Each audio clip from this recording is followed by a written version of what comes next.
Today in this video we are going to study about the concavity and the second derivative test.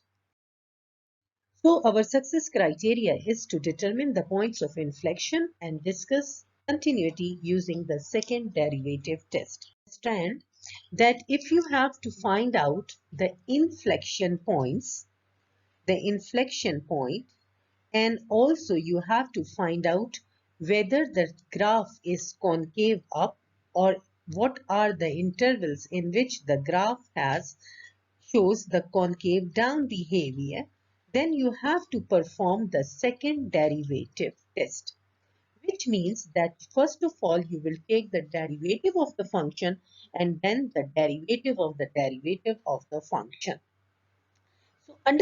So if the second derivative is equals to 0, so at this point you will get the inflection point. Now, the second important thing is that if the second derivative has a positive sign or the greater than 0, so the intervals are said to be concave up intervals. So here I write the full name, that is concave up intervals. And similarly, if you have the second derivative with a negative sign, so less than 0, the concave down you will get.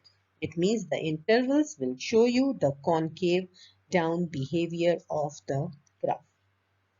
Let's perform the same second derivative test on one of the polynomial function and see how can we determine all these things by the second derivative test.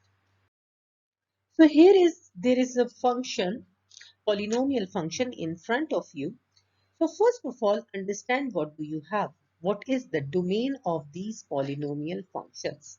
Why do we need to require the domain of the polynomial or any function before finding, so that we can get the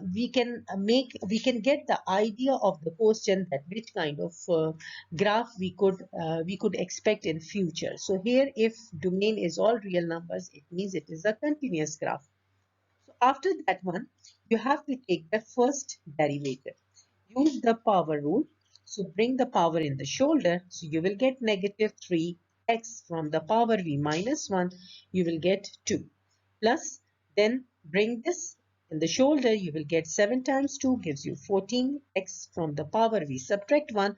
So you will get 14x. And the derivative of negative 15x is only 15. Now take the second derivative same way by using the power rule. So negative 3 times 2 gives you negative 6x plus derivative of 14x is 14, whereas the derivative of negative 15 is 0. So no need to write the derivative here.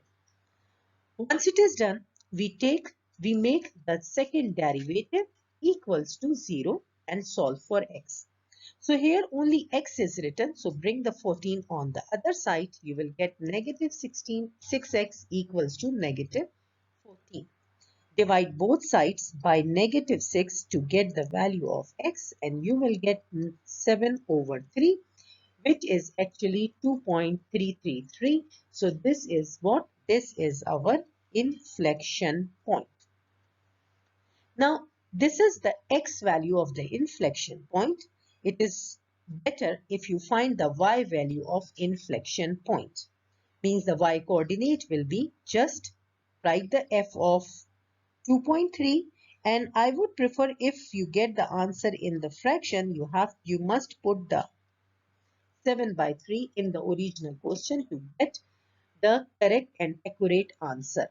So replace 7 by 3 in the question and tell us that what is the answer. So you will write in place of x 7 by 3. So if I use my calculator, so I will write negative bracket and then 7 over 3 whole cube. So I'm giving you also meanwhile the time to write down this in the calculator to get the coordinate, to get the correct values. So plus 7 bracket and then write down 7 over 3, close the bracket, and make sure that you put the brackets properly so that there are no chances of making any kind of mistake over 3, and that's it. So we will get the answer as negative 259 over 27. These are the y coordinates, and if you want to convert it into decimal, so you will have negative 9.59. So the coordinates of the inflection point x and y are 7 by 3, that is 2.3, and negative 9.59 or 6, whatever you want. That these are the important points, because while sketching the graph you need it. And we will study sketching how to sketch the graphs using all these data in the other videos. Okay, so now what you have to do, you have to perform the second derivative test. So now perform the second derivative test in order to discuss the concavity of the graph. Draw a number line. Draw a number line. Let me draw it a little bit below this one. So let's take this thing and draw a number line over here. Now on the number line, from negative infinity till positive infinity, label it, and in the middle write down the inflection x value, that is 2.3333.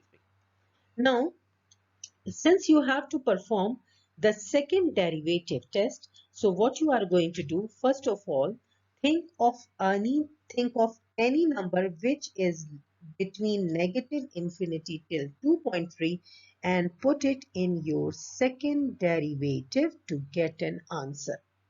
So let's suppose negative infinity till 2, I can choose 0. So if I put here 0 in place of x, so I will get plus 14. So I will choose only positive sign, and we'll see that what I got a positive sign. Now if you want to choose another number, for example you want to choose negative 1. Okay, so again you will see, if on putting negative 1 in place of x in the second derivative, you will get 20.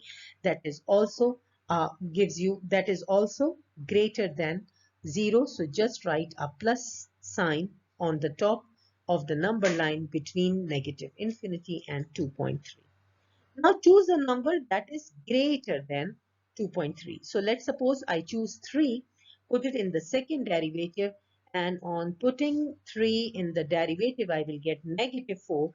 So I will choose only negative sign and will write here. Now positive means concave up, and negative means concave down. Now what you have to do in the end, you have to just specify the concave up and concave down interval. Concave up means where you have the positive sign, the interval where you have the positive sign is from negative infinity till 2.3, and concave down shows with the negative sign, and the intervals are from 2.3 till positive infinity. So this is the way we find or apply the second derivative test to find the inflection point and concavities.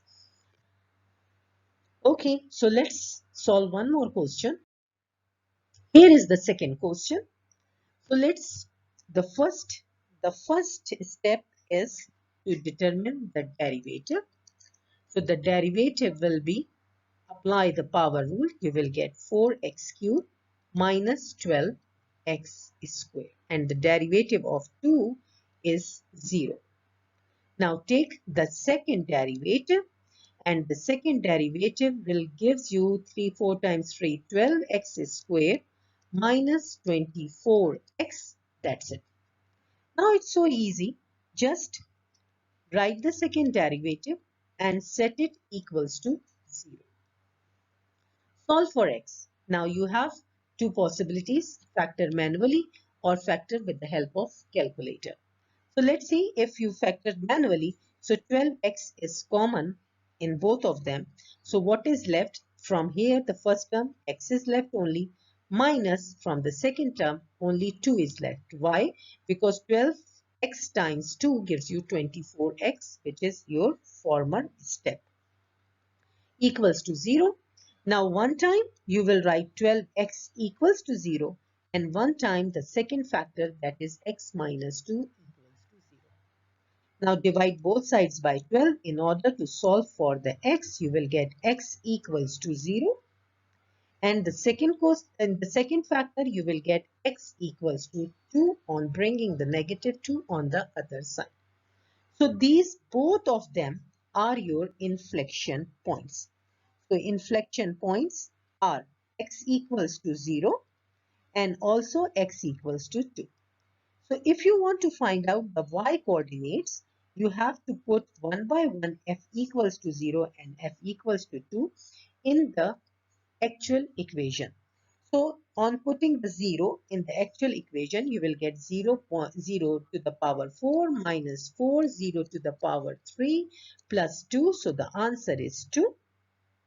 So n at 0, the y value is 2. And now if you write here 2 to the power 4 minus 4, 2 cubed plus 2. And let's check what do you get in the calculator. So you will write here 2 to the power 4 minus 4 times 2 to the power of 3 plus 2, and you will get negative 14. So and you will get negative 14. So these are the inflection points.